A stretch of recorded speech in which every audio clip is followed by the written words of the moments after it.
Hello, everybody. Welcome to another one of our top interviews. We've got a special lady here. Her name is Brittney Williams. And Brittney, welcome. Thank you for having me. It's a pleasure to have you. And Brittney's part of our Next Level Mastermind and top earner. I mean, not the top earner in her company, but one of the top earners in her company and a top earner in network marketing. And you've been involved in network marketing for how long? Almost exactly 6 years. 6 years. And what did you do prior to that? So me and my husband got married straight into the ministry. We actually met in Bible school, so neither one of us have college degrees. Okay. Where'd you go to Bible school? We went to Bible school in Missouri, in a very, very small town called Neosho, right outside Joplin. And that's where we met. And we actually started working a lot in churches. We were. What kind of churches?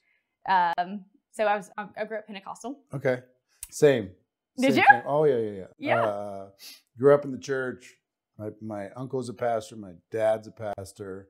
So it's you know the game. Yes. I shouldn't say game, but you know the world. Yes. When you're raised in that environment. So you kind of was that your upbringing also? Yes. I was raised in church, just a really strong faith. Knew that I wanted to keep my faith first and forefront in everything that I did, and really just wanted a life of just service to people and to pour into people. And we started out and did we youth pastored quite a bit for years. Which is fun because I'm 33 and I look really young for my age. And back then I was 21 and looked like all the other youth kids too. And so it was really helpful actually in development in leadership and learning how to deal with difficult situations.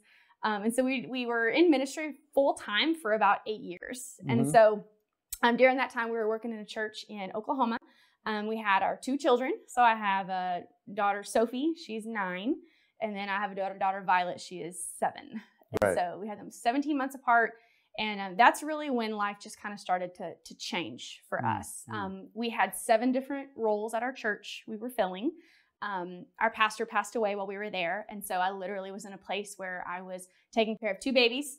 And I was dealing with a lot of physical challenges myself. And I was just in that downward spiral that a lot of women and mothers go down. And I just was hitting. What do you mean by that?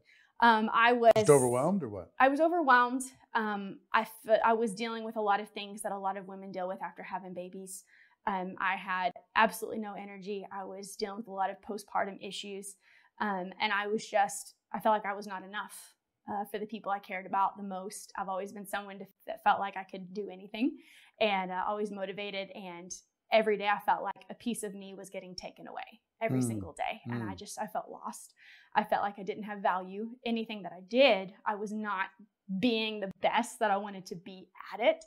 And I was going down really fast and my relationships were struggling. And I have a very supportive husband and spouse. And so he's like, I'm done. I'm going to take you home.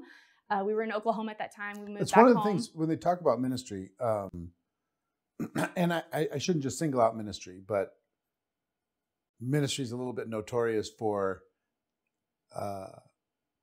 taking good soldiers and pounding them, like overworking them and underpaying them. You need to because if you're willing, right, they're like, well, you could do that too, and you could do this too, and you could do this too. And no, we don't have any more money in the budget, but it's all for, a good cause. And yes. Yeah. And you want to be of service, but you find yourself very stressed out, burnout, and worn out.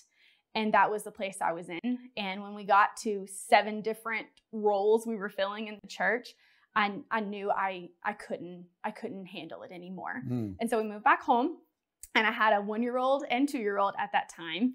And was just trying to eliminate anything that was just causing me a lot of stress. I was dealing with some physical health issues that were really, really, really hard. And so my husband got a job in law enforcement, and we started our lives over. We'd been married 5 years at that time and felt like we were back at square one. And so I was trying to. Isn't it funny? Because, you're young, you're both young, but you feel like I'm running out of time. You know what I mean? And you have so much time, but you feel like, I mean, life's passing me by. I'm starting over. I kind of have this belief that anything before 30 is like dress rehearsal. It's like practice. You know, it's like, don't worry about it. It's all going to be fine. It's all to kind of figure out what you want to do, what you don't want to do, the pros and the cons. Anything before 30 is just all like, relax. Right. Don't stress out. Yes, have some urgency, but life's not going to pass you by. But it feels like it in the moment, right? Yes. Yeah, it really does. And we bought a trailer house because that's all we could afford. My car had the bumper screwed on, and we were on government assistance. My husband was working full time, as many hours as he could work. And I remember his take-home pay being like $1,400 for the entire month.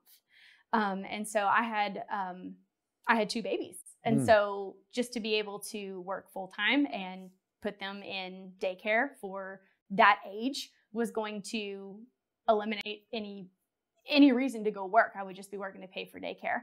And so I was doing everything I could possibly do. I was that crazy couponer that sat in my floor and would watch LMN movies, because when you watch other people's drama, you forget about your own.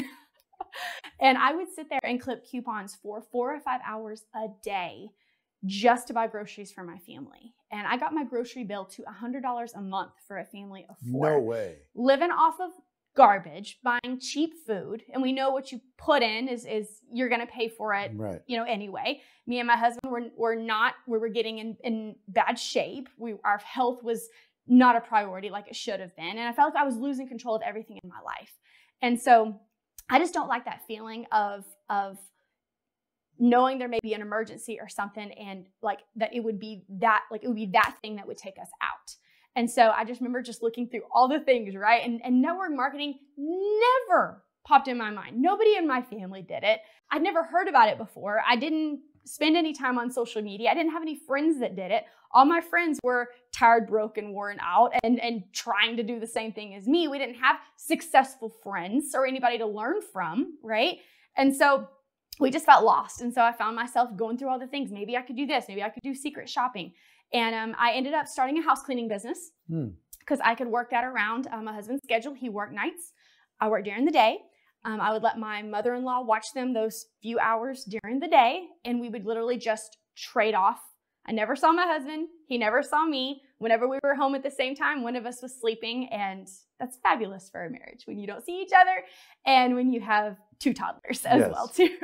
But I got a call from a lady one time to clean her house. I had been doing this for about a year, and I just want to encourage anybody watching this that may be in a hard season of doing things that you don't want to do, feeling like that there's more, because I know that was me. I knew I had value. I knew there was gifts and talents that I had. I just didn't know how to use them and where to use them. I knew I was made for more. But those seasons take you to those moments a lot of times. I feel like those hard times are those defining moments that take you there. And those are just as needed as those moments of success.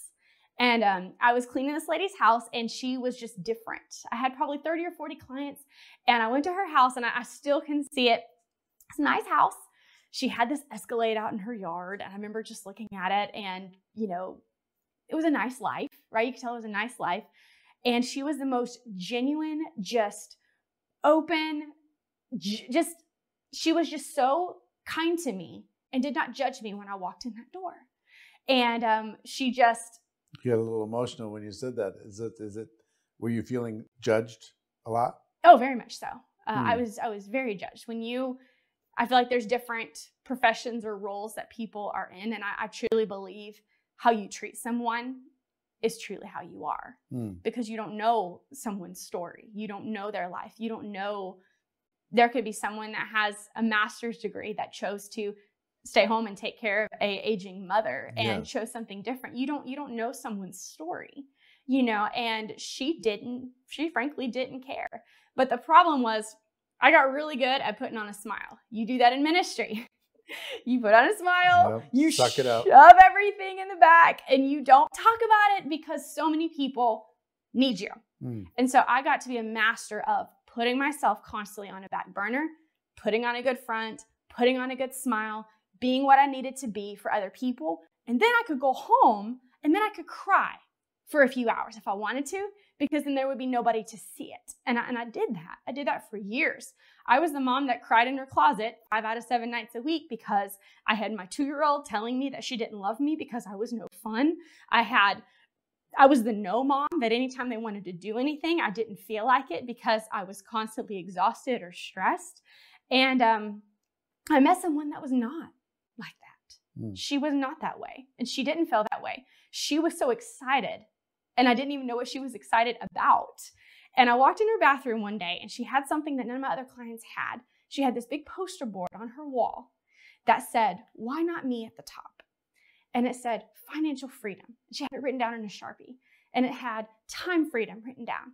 And then it had revolve my life and my job around my children. And she had these things marked off. They weren't just like random dreams she had put up there. They were like completed things that she was doing. And she had all this motivational, like back then I would call motivational crap, out on it.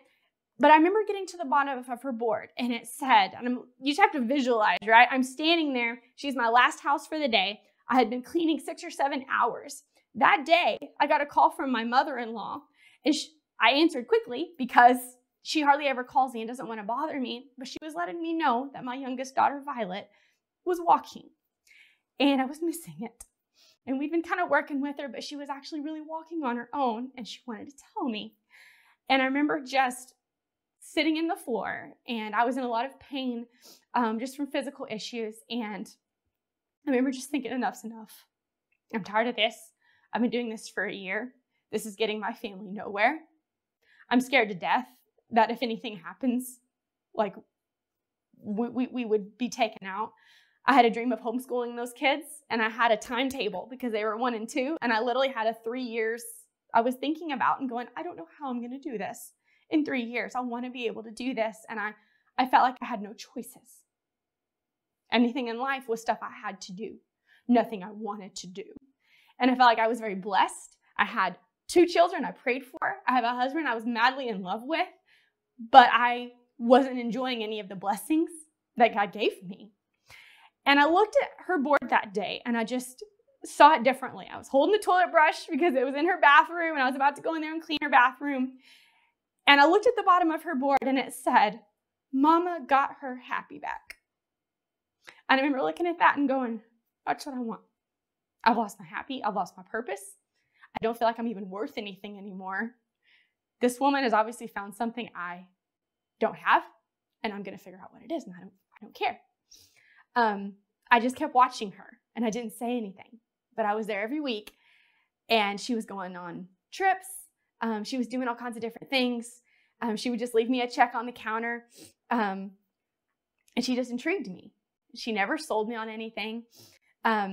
One day, there was a bunch of magazines all in a big, long thing. She'd ordered like hundreds of them, and I thought that was strange. And it was like a Success from Home magazine or something like that. And I was nosy. I was the nosy housekeeper. So I opened up one of those magazines, and it was a Success from Home that was highlighting network marketing. And I opened it, and I started reading all these stories. And I started going through and going, what even is this? And I started seeing myself in all these stories. And then I looked down, and I saw her face. I saw my client's face. And I thought, okay, she's not full of crap. That was validation to me.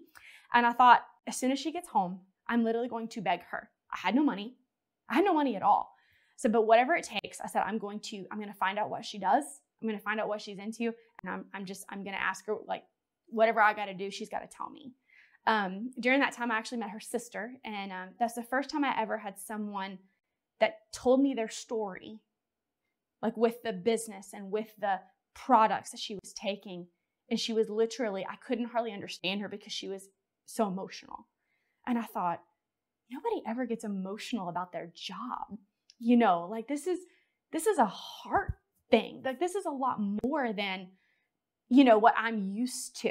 It's not just go to your job, clock out and go home. And I was like, I've never seen such passion. And I was drawn to it because I'm a very passionate person, but I had lost it. I wasn't passionate about anything anymore except surviving. And so she came back. I asked her, I said, you got to tell me what I got to do. What are you taking? What products are you on? And she didn't really even tell me what it was. She just told me that it was going to change my life. And that's all I cared about, frankly. And I went home. She sent me home. We're in a health and wellness company, and I needed that very bad. And the products just worked for me. But I also believe I was just ready. I was ready for a change. And I think that's one thing people need to realize in this industry is you can make it work if you're just sick and tired of your situation and you are willing to do whatever it takes to change it. And I was to that point. And I went home for the first time with just hope that things could be different, because everything I had seen up to that point was a brick wall. And I believe in prayer, and I believe that prayer works. And I knew God was hearing my prayers because I knew my heart. I wanted to make a difference, and I wanted my future to be different for my kids. So why should you be surprised when God brings something into your life? It's in a little different package. I was open to it. I wasn't skeptical at all. I'm like, if this is how you want to do it, do it. That's fine. What I'm doing is not working anyway. What do I have to lose? And my company was free to be a part of. So many are, a couple $100. It's not much to start your own business. So let me ask you, what was the expense necessary to kind of officially start your business? So a package that I actually started my business with, which was no website fees. It was literally just to buy my own personal product. I spent $200. Okay. So $200. How did you figure out the $200? So my husband was also donating plasma because they pay for it in Texas. He could make $20 one day and then $30 the next time he went. So he could make $50 a week doing that. And, she actually sent me with a sample of it where I could try it for a few days. So I told her, I said, take it out of my paycheck or whatever you have to do. And I noticed changes very quickly. And it was enough to where my husband saw drastic changes in me. And he goes, whatever we have to do to make sure that you stay on this. Mind you, he was in law enforcement, right? He didn't even know what I was on and if it was even legal. But it didn't matter. He knew, he said, I can tell I'm getting you back, and I'm going to do whatever it takes to get you back. So because I feel like this could truly be the answer to what you're praying for. You got creative. We figured it out. You figured it out. Couple $100. Couple $100. And then you went. I turned off my television. Turned off your television. Turned off cable, whatever. Turned off my television. Made some choices. He donated plasma, and that bought my first package. Right. So then you go out and you start talking to people about this. Well, and I really didn't know what even promoting was. I just knew I wanted what she had, but I didn't really know what to do at all. I just knew I felt good. I still didn't even know what this industry was, but she told me about these first bonuses you could earn, right? And it was my house payment. It was my house payment. What the bonus was, and I thought, and how much was the house payment? My house payment was a little over $500. $500. So the first goal was just out of necessity, was how do I go earn that bonus? Yes. By creating some sales, building a little bit of a team. Yes. So what did you do? Well, because you didn't have Well, my husband was a little bit skeptical of the business. Okay. Though. He knew the product was working for me, to the point where he was stealing mine and using it, and it was helping him to work nights and things like that. But his idea was things like that, or he thought of way back in the day, what old ladies did, or the door to door, or all the big parties. And he goes, and his statement was, people like us can't be successful in things like that. People like us. And I remember just having that thought, but then seeing something ahead of me that was very, very attainable. I knew my mom wanted to do it. I knew my aunt wanted to do it. I didn't have a circle of friends. I had 200 Facebook friends, and I didn't even use my social media. And I was home all the time if I wasn't working, and I never went out. I wasn't a part of mommy groups or anything like that. I never even took my kids to the grocery store. So I was home working, never really even around people. So I remember just thinking, how in the world am I going to get this to people when I never even see people? And I remember my upline at that time, she said, Brittney, it's not about you. It's not about your shortcomings or things that you think that you can't do. It's not about what you don't have. It's about finding what you do have and learning how to use it and getting better at it. And I thought, okay, that's what I can do. I can figure out what I do have. And at that time, all I really had was a phone. And there was one party that they were having out where we lived. And my entire church was invited to this party. And I was going to be helping with it. And this was going to be the one moment that I was going to be around a lot of people where it was going to be kind of a more face-to-face setting than just go to church and, hi and bye and leave. And I remember that was the first big obstacle and my first encounter with people that were negative towards this industry, and it being family. And one of my family members was working at this party, and she was one of my first people I thought of when I'm like, she needs this. She needs this so bad. She's always worn out. She's always stressed out. Like she's always wiped out for 2 days after she does this party. So I'm gonna get her on it, right? And so I got her started. I tried to get her started. I, made her the products and things like that for her to do. And she threw them away. She just went in the house and literally threw them away.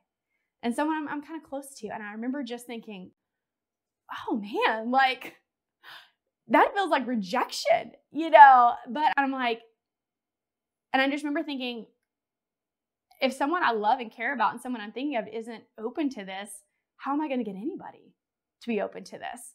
And it was another pivotal moment where something just welled up in me. And it was kind of like when my husband was like, people like us can't make money. And I thought of, if I could just make our house payment, I'll show him I can do this. And frankly, I was putting so much effort into other things that were getting us nowhere. Why not put a little effort into something where someone showed me right in front of me what it could be? And I thought, I have nothing to lose. And so I just started getting brave. And so I went to that party. There were 200 people there. I started going table to table, and I was sharing my story. I started listening to what they were saying. If you listen to people, they'll complain about everything. And usually your product or your opportunity can fix someone's need. And I remember just going through and going, oh, that'll help with that. That'll help with that. And I had probably 3 months of product in my house. I put it on my coupon stockpile because I was going to be happy for 3 months. And was just going to keep it hoarded away. And I thought, no, I have to share this. I have to take this risk. I actually sold it to them. I didn't lose any money. I had some skin in the game and did not, because I worked too hard for that. And so I don't like giving things away. And out of that party, right, that was where my business actually was born, was that party. It started at my church. There are now 10 people that have earned car bonuses from that party. From that party. Yeah, my whole entire church all had car. How many of the people, did most of the people just start as customers? Everyone started as customers. And then from their experience, if they liked it later? I didn't know how to bring in distributors, promoters. I didn't know how to do that. I didn't have a promoting story. I didn't really know how to do that. I was just very product led, and it really impacted me in such a way. I've most of the time I really have led with that. How many customers came out of that party, you think? 10 or 15. 10 or 15. Mm-hmm. Wow, big number. Yes. So I talk regularly about what it takes to be successful in network marketing. One of the biggest things is hunger. Yes. If you're hungry, you'll find a way. If you're hungry, you'll go to those tables. If you're hungry, you'll tell the stories. If you're not, you'll just sit by yourself. You'll let one rejection shut you down or whatever. But you were hungry enough, and you got a little glimpse, having a good product result yourself. Yes.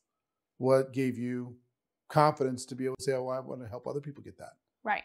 So you went and get these customers, you get started. And how long was it until you got that bonus? So I got that in about a week. Wow. And so in a week, you made your house payment. My house payment. Yeah. Yes. And for me, it's simple math. I'm a very math person, but I was adding up what all I was sacrificing and what I was doing to drive to people's houses, clean people's houses, doing something I hated doing, losing time with my children.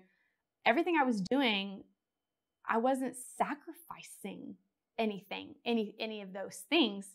I really was revolving it around the people I loved and cared about.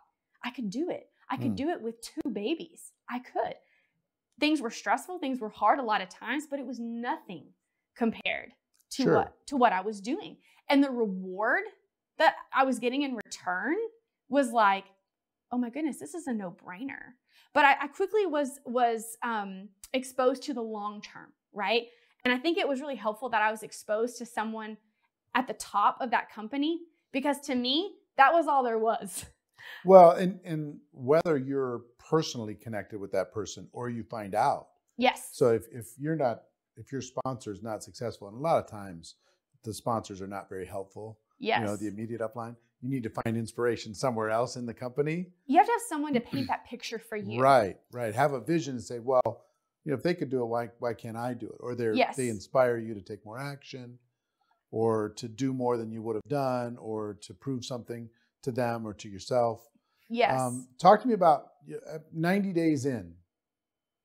Where are you at and what's happening? So in 90 days was when I really first started getting my true promoters. Where people started saying, you know what, I can do this too. Yes, it took a while.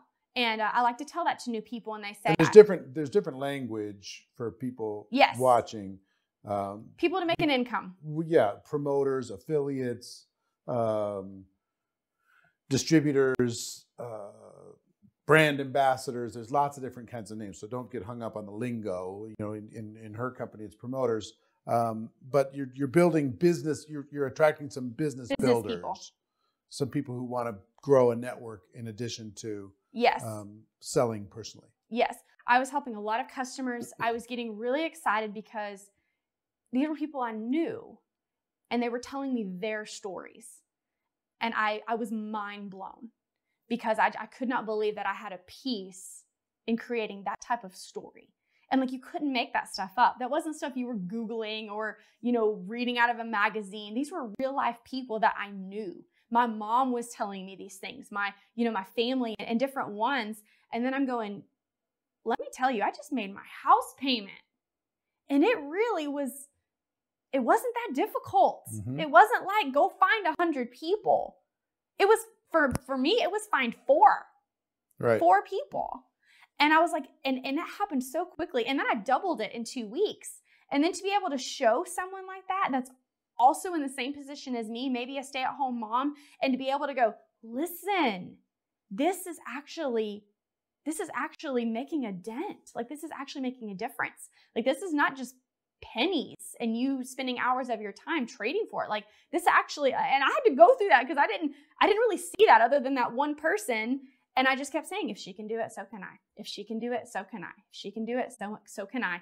And I'm just going to become a sponge, and I'm going to learn as much as I can from her. We have a joke from my upline, and that she says, if I told Brittney to eat a lawn chair and run around the house 10 times to be successful, I would have done it. Mm-hmm. I absolutely would have done it. I remember this being in the same spot, just kind of going, tell me if I need to wear something a particular way. I need to say things a particular way, because I just don't want to live like I'm living any longer. So 90 days in, how much you making?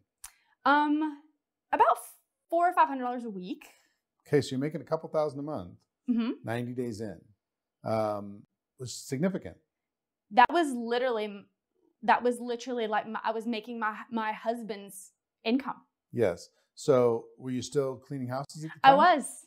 Okay. I still was. So you're using this to have a little extra lifestyle, to pay off some debt. Yes. So I was cleaning houses a lot of times to be able to invest in my business. I learned really early on if you want something to grow, you need to invest in it. And I started doing that from day one. I remember cleaning a house and making $50 and go buying a $50 product and using that to grow and build my team. Sure. My husband actually, he started going to school. He was working at a jail at that time and was wanting to be a police officer. And so we had to put him through school. So he actually quit his job that month. 90 days in? 90 days in. And you were able to help him do that? We were literally living off network marketing income, and I was cleaning, and he had no income for the next 6 months. So we went to school hardcore. We were living off cheese and crackers. Yep. Doing all the things. I was not going to stop cleaning, but I could do it. I could do it all at the same time. So he kind of helped with the kids while he was going to school? Yes. Yeah. During those 6 months? But he was gone from 11 to 11 almost every day. So it was really hard. It was the hardest time of our life. Yep. Honestly. But sometimes, you know what? There comes a point where you're either going to be trapped in a life where you're making just enough to survive, or you have to fight. You know, you find yourself where something has to give, and you have to like buckle down, say no to some luxuries, make the sacrifice in order. It's like a prison break almost. Yes. It's like to break out, you got to do something radical. Mm-hmm. You know, you have to say no to new clothes. You have to scrimp at Christmas. You have to make handwritten cards instead of buying, stuff. You have to bake the cake instead of buy the cake. I mean, all different kinds of little tiny things, and in order to be able to get to that next, to get over the fence, to get to the other side, you got to do something outrageous. And most people, or not most people, but a lot of people just go, well, that seems hard. And what I always say is, compared to what? Mm-hmm. Compared to staying? Choose your heart. Yeah. And it's so funny. I was talking with a top earner a few days ago. We were in Southern California, and we went and visited them at their house. And this couple, they're making over $2 million a year. And she was saying, oh, it's so much work. And I don't know if I would do it again, knowing what I know right now. And I said, will you shut up? Compared to what? Right. Compared to what? You're sitting in your house, your second house in California, and your other house is in Colorado, and you're schooling your kids from home, and you've got all this lifestyle, and your husband just came from the beach where he was on a surfboard, and you're making $2 million a year. Show me where you're going to do that. Right. Without, and have any form of lifestyle. She said, you're right. You're right. I was just, Well, and you need those reminders. Right? I've had to go back multiple times because it is hard. I think everything's hard if you're growing. Yes. If you're creating something, right? Everything is. You should be uncomfortable. Yes, all those things. So anyway, so 3 months in, you're making a couple thousand a month. You're hustling. You make the big decision. He wants to get out of working at the jail and convert into being a police officer. That takes 6 months of. It takes like 6 to 8 months. 6 to 8 months. And frankly, I mean, in our eyes, to be able to start out with a $50,000 a year or whatever police salary, seemed huge. Huge. Plus you get benefits. And plus it's service and really, something that he enjoyed doing. Yes, yes. But you're talking about just the hustle, and I think so many, especially when you get kind of where we are and where people are at that you want to be, they don't talk about those sacrifices because you don't want to run people off. Right. People don't have to grow it as crazy as we did, but for the first time in years, I knew where we were going. Yes. Like I knew where we were going. We had a vehicle. And here's my thing, and my husband can agree with this too because he loves fast cars. If you know you have a vehicle, you know your destination, you know you're going to get there because it was proving to me every day that it was working. And it was working more, and it was getting stressful, but it was doing something though. I was actually doing something. I was building something and I could see it being built. Yeah. Not just working and not seeing anything at all. And I think that's something people have to remember and realize is, those sacrifices are going to be short term, a lot of them, but you have to do them. My husband got so good at making excuses for me because I did not go to I didn't go anywhere. I didn't go to the family barbecues. I didn't go to this. I didn't do it. And what was it? Brittney's working. They had no idea, any idea what I was even doing. Anybody try to make you feel guilty for working during that period of time? Yes. That I'm not taking time for my children. Because I would come home, I would be working and hustling all day, and my husband would be feeding me and feeding the children and trying to make me feel like a bad mom when they were the reason I was doing what I was doing to begin with. I had a lot of haters, and you get those a lot in churches too. And there was a lot. And I remember just getting down to one moment where I was wondering if it was worth it, if I was literally going to be dealing with all that for the rest of my life. And I remember my mom coming to me and her telling me and quoting scripture and saying, for such a time as this, you were created. And there's a reason why you are doing this. And I believe this is your calling. And you don't even know where this is going to take you. And you just need to stand your ground. And I remember just taking that. My mom's words are the Bible to me. And I dug in. I used things from the very beginning that probably would have taken a lot of people out. And I just used it as fuel. Yeah. I mean, I had some people tell me I was going to fail, and I didn't fold with it. I converted it. Yeah, you shouldn't into fuel. You shouldn't want money. All of the negative connotations. Yeah, you're all about materialism. Yeah. When is enough? Well, come on, stop. You don't know my life. When people that don't have any idea of even who you are at all, and thinking they have all these opinions of you. And I remember my upline at that time, because I would pour everything on her, and she'd say, they're not the ones you're doing it for. She told me, she said, help the people that want help and don't worry about the rest. Yes. And I've just honed in on that every day. And I think people make their stressings, right? They make, maybe the multiple Zooms you're on every day, maybe the difficult customers, the having to grow to be a leader. I had to grow to be, and I don't even really call myself a leader. When I really started believing that I was a leader is when I found out that being a leader just really meant being a great servant. Yes. Jesus was a servant. Yep. Talked about serving. Yep. All throughout the Bible. And I thought, I can be that kind of leader. Yes. I can do that. But people make their stressings and they forget that their blessings right. are what they actually are. Yeah. And they turn them into stressings. It gets crazy. I homeschool now. I have to work my business in, but like you said, I get to do it sitting at the beach, right? And doing it and choosing what I do with my life and who I'm with. Before we get to current day, take me back to the timeline. You're 12 months in. A year in. You're a year in. What does your life look like at that moment? We got my husband through school. I grew to the top rank of the company in 10 months. The month that my husband walked across the stage after graduating police academy, the very next month, we hit the top rank in our company, and we're earning six figures. So what is that? How much a month at that time? Ooh, I can talk about those things. We were making monthly $6,000 a month, at least. Yeah. My husband has an account too, and I do as well too. So we get to double up on a lot of things. So a lot of things kind of double up. But $6,000 to $10,000 a month. Going from $1,400 a month. Yes. So you're not, are you still cleaning houses? I think I was down to one or two at that point. You're still cleaning? Yeah. It was what I was used to. Wow. I could listen to it. I could listen to stuff. It was kind of an escape for me. Yeah. You know what I did? I picked out my last couple clients that actually were very encouraging to me. And we would talk about it.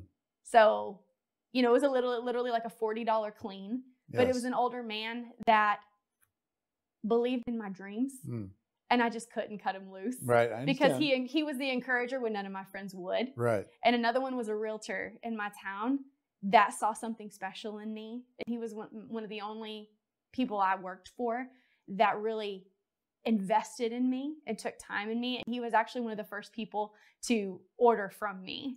And he just watched our journey, and it was really hard to kind of let that go. But it wasn't for the income reason. No, I understand. So some of it's just emotionally, wanting to make sure everything's going to be okay. So a year in. Yes. Did your husband go to work in law enforcement? Well, so he tried to get a job for 6 months, and he got dropped out of the process of 10 different jobs. It's actually a hilarious story, but I won't share it on this. But what was supposed to be like a 6-month thing turned into almost a year of my husband not having work. And so it was crazy. We were dealing with a lot of things. And so his time was spent out trying to get all these jobs, and every door was closing. And that was just more of a motivation for me because things were scary, and we're going, oh my goodness, like what if he's not going to be able to get anything at all, everything we've worked for? And I pushed even harder. Was it an oh my goodness, or was it like, that was a nice backup plan at the time. It seemed like a good idea at the time, but this is growing really good over here. It's growing good, but at that point, I don't know if my husband really saw that this could be a full-time career. It was just like a thing. He was trying to start a career, and he was stressed about that. But I felt the pressure of, now it's just me. Like, I felt like I was, like, this was it. Like, I had to make this work. Did it create any dynamic in the house with you bringing in all this money and him not being employed? Did it create any weirdness? A little bit. We've had a little bit of an adjustment. Yeah. It has really motivated him. He's made the statement multiple times because he's young. My husband is now 32, and back then we were 26, 27, and literally within a year, everything flipped upside down. It was all, we're going to focus on you. This is how we're going to take care of our family. We're going to make sacrifices for you to be able to do this. And all of a sudden we're going, oh wait, we don't need that anymore. And within that next year, he quit. Because it didn't make any sense. Right. For him to put his life on the line every day. Yeah, why go out and be on the front lines when you can find a different form of service? Frankly, working for beans. Yeah. And working nights again. And it's dangerous. And it's very, very dangerous. And leaving two children that were at that time 2, 3, and 4, he started growing with me. You know, because we know this industry, the best part of this industry is the growth. Yeah. And that's been my absolute favorite part. And we went on a journey of self-development, growing ourselves and learning about money, and not just to make it, but how to keep it and how to invest it. And it opened up that door. And that's the cool thing about network marketing is people are everywhere willing to invest in you and pour into you if you're willing to listen. Right. And there were people all around me, and I thought, oh my goodness, there's all, like, I wanted to know all of it. We were just pure sponges with everything, you know? And so within that first year, so much of our mindset had just changed, how the world works and how money works. What we knew about it had completely changed. When you come from my husband's family that all went to medical school, all had student loan debt, you know, nobody were investors. And then you start seeing there's so much more to the world and how people make money. And I think we've just found that thing. So let's take it to 2 years in. So, and your results may or may not be typical.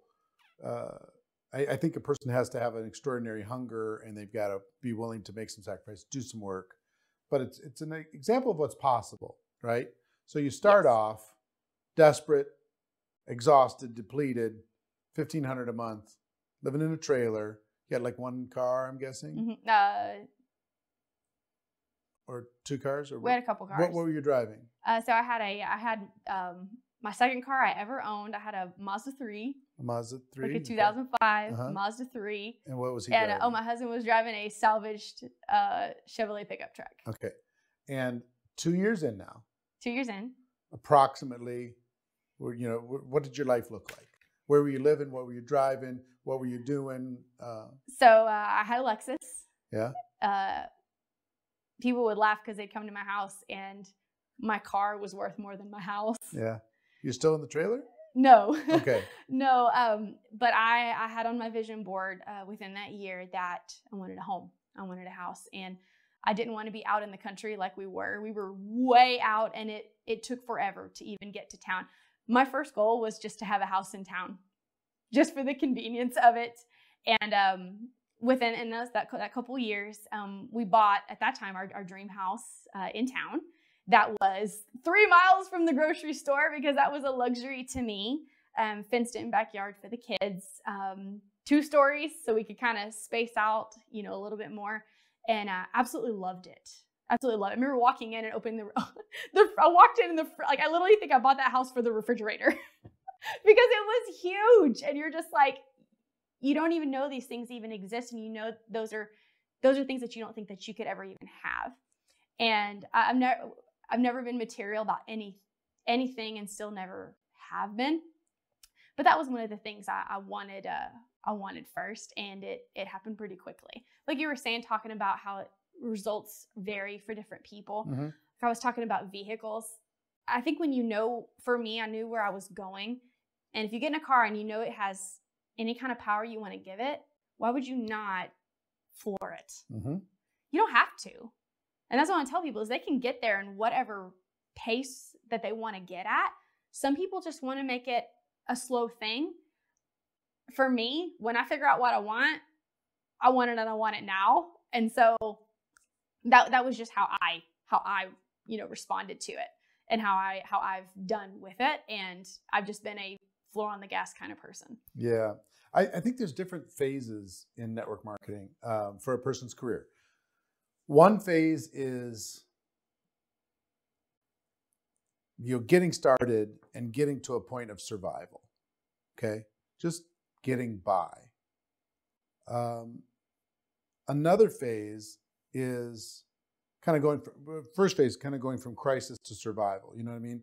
Get your legs underneath you, figure it out. Can you do this? Will it actually create an income? Second phase is going to success. So this is more than just paying the bills. Right. This is more than just ramen and mac and cheese. This is a new house now. This is a nicer car now. This is better opportunities for the kids now. This is some time freedom now, right?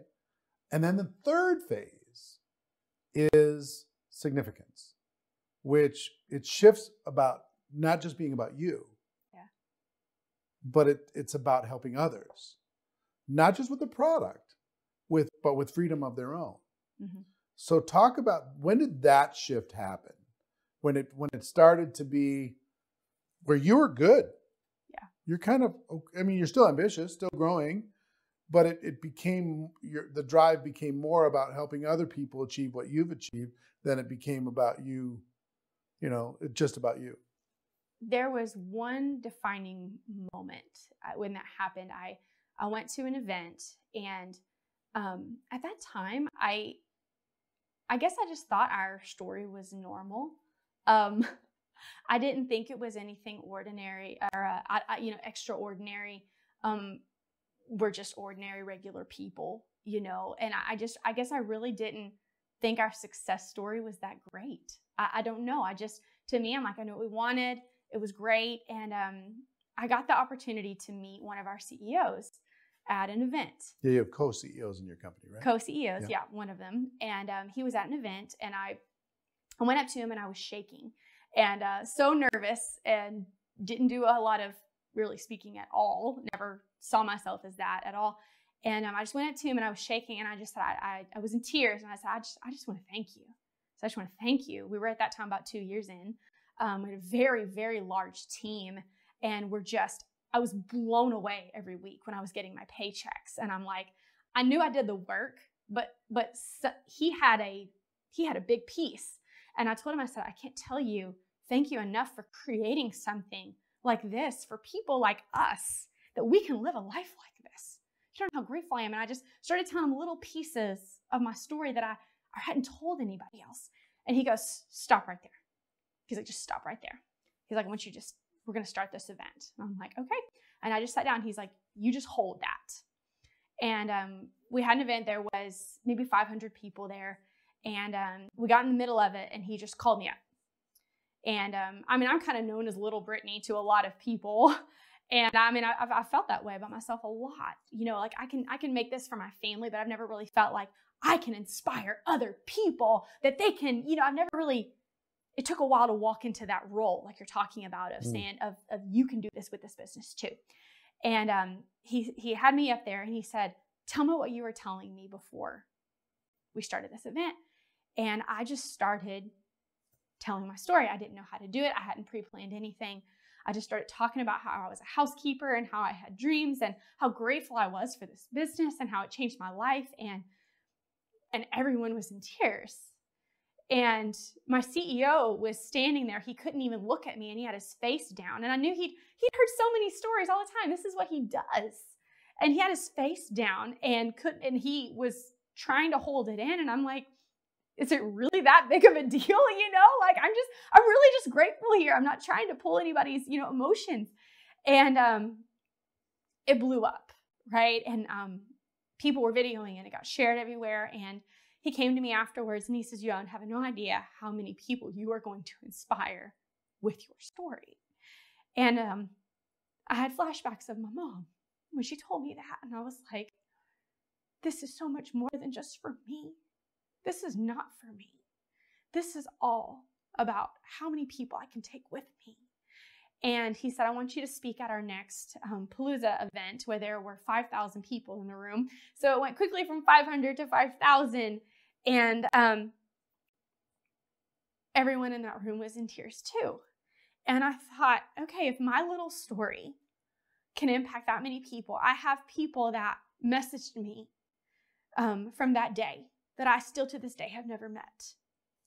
And they told me how it changed their actions and their beliefs and what they were going to do what they were going to do to change their future. And I thought, I'm reaching people I've never met. I don't even know these people.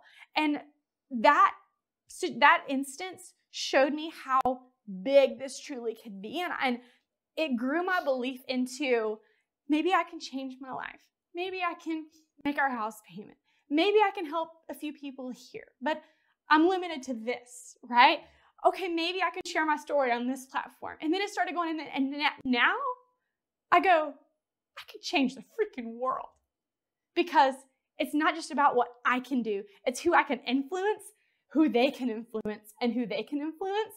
And I believe that there are absolutely no limits. And I'm now back to that person that I believed I once was before I had children and life happened. I felt like I was invincible. And then life hit me and said, no, you're not. I'm back to that belief system now that says, I can. And this is my vehicle to do it. Love that so much. And it's funny, you grow up like both of us kind of did in ministry, in the church, whatever. And what they don't tell you is ministry can change in its form. Yes. It doesn't have to be in a particular box. It can be in what you're doing right now. I'm so glad you're saying that. Right? I don't get an opportunity to talk about that very much because after about a couple of years in, when all people knew was Brittney and Josh that had roles and titles at a church, they would ask us, so are you guys in ministry anymore? When are you guys going to go back into the ministry? And it took a long time for me to be able to be bold and say, I am. Because I'm using my gifts and talents that God gave me, and I'm living out my purpose in this life. And I know exactly why I am here. And that is ministry. And I preach all the time. That's why I love that when we talk about social media, it's a platform. It's a social media platform. And people think that being in ministry and being a light for Jesus is standing on a platform in a church when it's any platform that you have. And frankly, I've reached more people for Jesus with this platform than I ever have standing on one in a church, because this is what God designed for me to do. And it's fine. And it's okay. You got to stop putting things and people in boxes.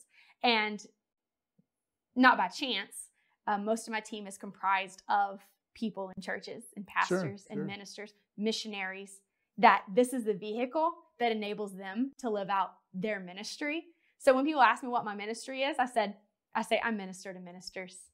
I minister to ministers. This provides a vehicle for so many. There's churches that have expanded, that have had growth, that have made all these ministries.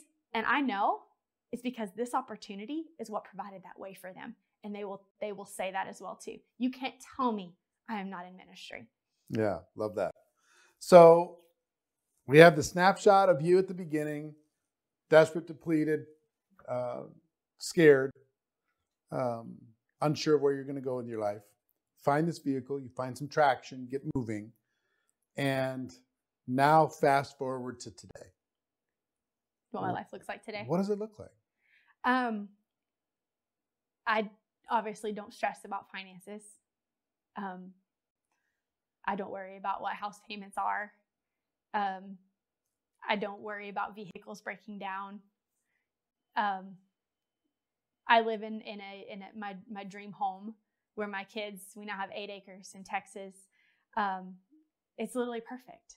It's literally perfect for us. My office looks outside the backyard and there's horses and it's just, I can breathe, and it's literally everything I've ever dreamed of.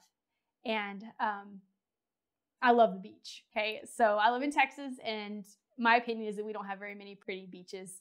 And when my husband came home from full-time work, we started traveling a lot, and we never went anywhere. And it was always our dream. We always had that dream of, we want to go to Europe, right? And that was like the one dream. And I found myself over these last 6 years, I can't tell you how many places I have been and traveled, and the experiences that I've given my kids and us, and the relationships we've created all over the world.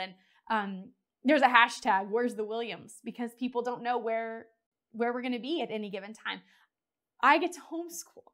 That was the dream of mine that I got to do. So we are completely mobile. So I don't even live in my house in Texas full time.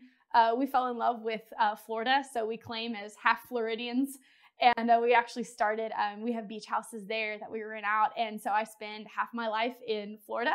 And then when we get tired of that, we go back home, and then we spend our time in Texas. And I have a passion just every day to pour into people as much as I can. My business is all on my phone. It's all mobile. And getting to kind of show people that bit of your life, it shows them that they can too. You know, that we are literally nobodies. We say we are nobodies from nowhere, Texas.